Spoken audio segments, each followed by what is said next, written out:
Welcome back to the channel. You can see today I'm wearing my Barca kit because they are doing so well over in La Liga, and I'm hoping to bring some of that Barca energy to Watford, some of that sexy tiki-taka football I'd love to see at Vicarage Road at some point this season. So yes, that is why I'm repping Barca today. But look, in all seriousness, I just wanted to record a short video about my expectations moving forward and whether they've changed based on Watford's recent form, especially at Vicarage Road.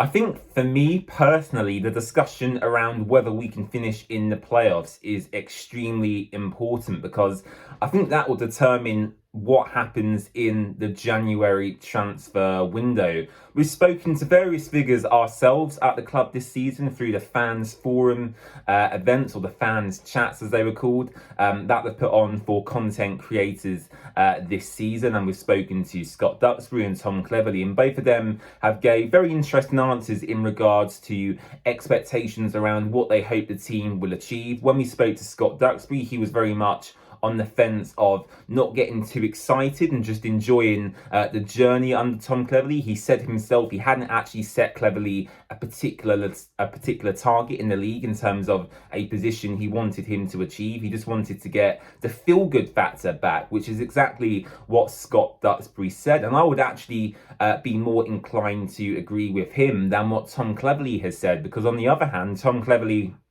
as the head coach, as the manager, has been very bullish in the media and in his press conferences around what he expects from this group of players. And very recently, he just said that we're only playing at 75% of our capacity, meaning Tom Cleverley is expecting this Watford team to get even better and better over time. Now, of course, as a manager, you're going to want to be bullish and back your own players, and I completely understand that. And I think that's a really good thing, actually. But at the start of the season, personally, I was expecting maybe a mid to lower mid-table finish, or even potentially a relegation battle. And actually, it's turned out that our rivals up the road in Luton Town are finding themselves towards that bottom end of the table. For context, Watford currently occupy 6th position on 25 points. Luton occupied 21st position on 15 points. So whilst Luton seem quite far away from Watford, and why it's quite funny to laugh at them, they're only actually 10 points behind us. And obviously with the festive period coming up, especially in December, where you're playing 6, 7, 8 or even 9 games sometimes within the space of a month, the league table can change very, very quickly. And I think the prime example of that this year especially is Millwall, because they were kind of languishing towards the bottom end of the table at the start of the season in the opening 4, 5 or 6 games. And then all of a sudden they've won, 5 or 6 games on the spin. They're doing very, very well, and they've catapulted themselves actually all the way above Watford. I think Millwall are occupying 3rd or 4th position at the moment, which is dizzying heights for them, considering what they've gone through in the past couple of years in terms of how poor their club has been performing. So fair play to them, and it just shows actually how quickly it can change. And as I said, why it's funny to laugh at Luton currently, the positions could very quickly change. Watford have been very fortunate in that. Fortunate's probably the wrong word, but I think we've been very lucky that we've been so solid and good at Vicarage Road, and I personally am expecting that to change at some point. I'm under no illusions that Watford will probably not go the whole season unbeaten at the Vic, which I think is a fair enough statement to make. And I think that's where our away form comes in, really. Obviously, Watford have picked up 2 victories away from home this season. One on the opening day against Millwall. Mileta Rajovic scoring that last-minute header. That was really exciting and a good game to watch, actually. And the other victory more recently coming over Sheffield Wednesday away from home. The first half not so good, but the second half we blew them away in a 6-2 victory. Back in Bio, you'll remember scoring the 4 goals and just earned himself actually a call up to the Ivory Coast national team. So I think for me, in terms of Watford and answering the question of this video, do I think Watford can finish in a playoff position? I do think, yes, it is attainable, but I think it all depends on Christmas and how that goes. And if Christmas goes well and we go into January still in and around, 6th, 7th, 8th position, I think it then goes more on to the board, Scott Duxbury, Gino, Juan-Luc Canali, and how much they're willing to invest and recruit and bring new players in, because if we stick with the current squad, whilst I think we have talented players in there, Kwadwo Bar, Rocco Vata, Loser, Pierre Duomo, Matty Pollock, whilst we have a good core, Festia Baseles and other names thrown there as well.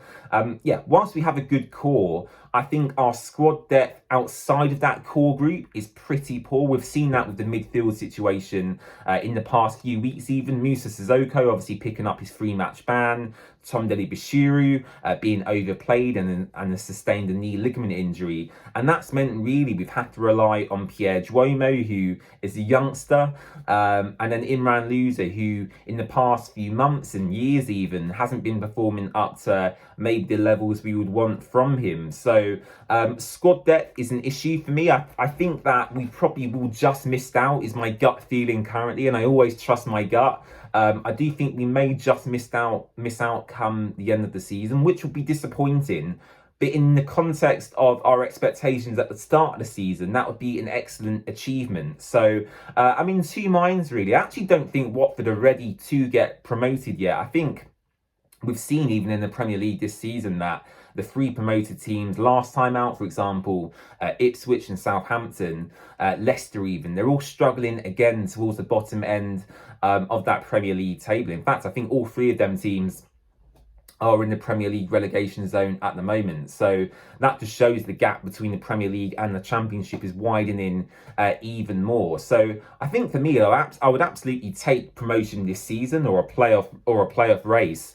But I think another season of staying in the Championship, building again to go next year, I think that would suit Watford more, getting promoted at that point rather than going up this season and then getting relegated straight away. Because financially and from a player recruitment and squad point of view, and from Tom Cleverley's point of view as well, I just don't think we're in quite the right position to warrant a Premier League charge just yet. But whilst the good times are here, I'm going to keep backing the boys and hopefully we can finish in that position come May. So let me know your thoughts on the playoff race in the comments section down below. Do you think Watford will get in there at the end of the season? Do you think Gino will get out his wallet and back Tom Cleverley in the January transfer window? We'll have to wait and see, of course. Please subscribe to The Watford Way. It'd be very much appreciated. We've just launched channel memberships as well. So from just 99p per month, you can get access to exclusive perks such as early access to new videos, member-only exclusive videos, behind-the-scenes content, loyalty badges to be used in live streams and comment sections, plus much more to be announced in the coming weeks and months as well. So get on that if you haven't already. Our next video most likely will be looking ahead to Plymouth Argyle next Friday, which is really, really exciting. Definitely a winnable game in my book, so we'll have to wait and see what happens with that. And yes, I'll see you again very, very soon. Bye-bye.